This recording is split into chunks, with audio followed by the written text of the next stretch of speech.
औरंगाबादमधून इंजिनिअरिंगचे paper घरी सोडवणाऱ्या 27 विद्यार्थ्यांना अटक करण्यात आल्याची बातमी काल आम्ही दाखवली होती।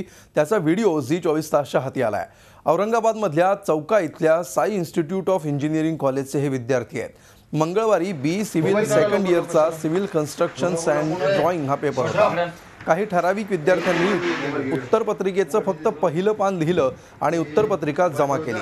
रात्री कॉलेजच्या एका कर्मचाऱ्यानं या सर्व उत्तरपत्रिका शिवसेना नगरसेवक सीताराम सुरे यांच्या घरी आणल्या। त्या ठिकाणी काही प्राध्यापक या विद्यार्थ्यांना उत्तरं सांगत होते आणि पेपर लिहिला जात होता। सर्वात धक्कादायक म्हणजे प्राध्यापकांसोबत यावेळी नगरसेवक सीताराम सुरे आणि संस्थाचालक गंगाधर मुंडे हे देखील हजर असल्याची माहिती पोलिसांना मिळाली। पोलिसांनी तातडीनं सुरे यांच्या घरावर छापा टाकत 24 मुलं, 3 मुली, प्राध्यापक, नगरसेवक आणि संस्थाचालक यांना अटक केली। प्रत्येक विद्यार्थ्याकडून संस्थाचालक 5 ते 10 हजार रुपये स्वीकारून पेपर सोडवण्याची मुभा देत असल्याचं तपासात उघड झालंय। या प्रकरणात प्राचार्य आणि 2 प्राध्यापकांच्या संगनमतानं हा प्रकार सुरू असल्याचं समोर आलंय। याविषयी आपण अधिक माहिती घेऊया। आमचे प्रतिनिधी विशाल करोळे सध्या आपल्या सोबत आहेत। विशाल, अत्यंत धक्कादायक असा हा प्रकार काल तुम्ही उघडकीला आणलेला होता। आज हा व्हिडिओ समोर आलेला आहे, त्यामुळे याच्यातून नेमका काय प्रकार घडला हे आता महाराष्ट्र पाहतोय। काय घडले गेल्या काही तासात?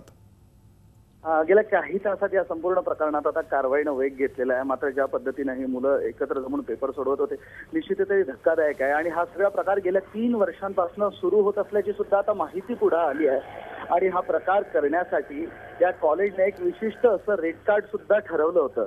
त्यानुसार अंतिम वर्षांसाठी 30,000 रुपये, सेकंड इयरसाठी 20,000 रुपये, प्रथम वर्षासाठी 10,000 रुपये अशा पद्धतीचं हे रेट कार्ड होतं। म्हणजे या कॉलेजमध्ये ऍडमिशन घ्यावी आणि पास होण्याची चिंता हे फक्त आणि फक्त कॉलेज करेन अशा आशयाचा हा सगळा प्रकार होता।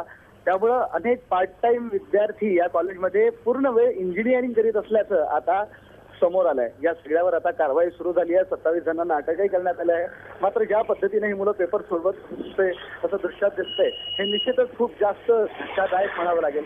विद्यापीठाने आता या कॉलेजचं संलग्नीकरण रद्द करावी अशी शिफारस केलेली आहे। त्यामुळं शिक्षणाचा हा सगळा खेळखंडोबा विद्यापीठ आणि पोलीस प्रशासन कशा प्रकारे आता थांबवू शकेल यावरच सगळं अवलंबून आहे। अमोल, बिलकुल, धन्यवाद विशाल या सविस्तर माहितीबद्दल। अशा प्रकारे जे इंजिनियर होतील ते इंजिनियर महाराष्ट्राचं आणि देशाचं भवितव्य काय घडवणार आणि या सिस्टीममधून जे इंजिनियर झाले असतील ते सध्या नेमकं किती नुकसान करू शकतात वेगवेगळ्या अवस्थेमध्ये, वेगवेगळ्या प्रकारातून, याची देखील कल्पना आपल्याला येऊ शकेल। धन्यवाद या सविस्तर माहितीबद्दल। झी 24 तास रहा एक पाऊल पुढे।